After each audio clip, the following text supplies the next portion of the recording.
Welcome to the only daily podcast focusing on compliance news of the day. Each morning, start your day with a cup of coffee and Tom Fox, the voice of compliance, to hear about 4 of the top compliance, corruption, or leadership stories you will need to start your day.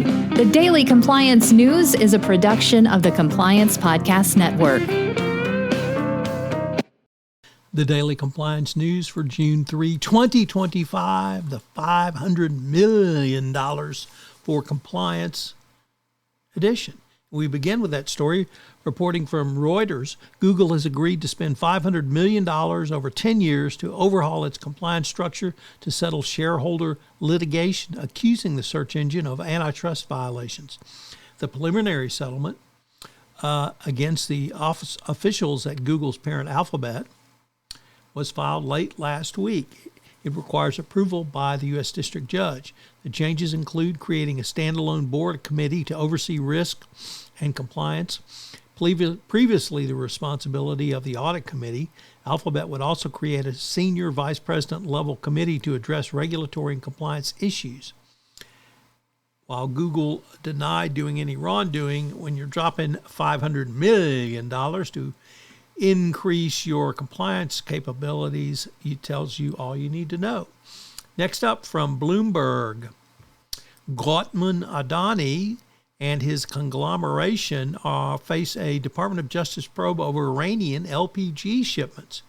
Reporting on a Wall Street Journal investigation found that tankers regularly traveled between Mundra and the Persian Gulf and exhibited traits and patterns seen by ships seeking to evade sanctions. U.S. prosecutors are reviewing the activity of several LPG tankers that used to ship cargoes to Adani Enterprises.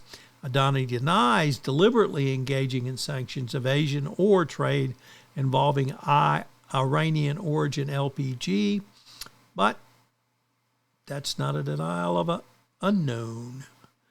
But once again, Adani claims we are not aware of any U.S. investigations on the subject. So maybe they're clear, or maybe not.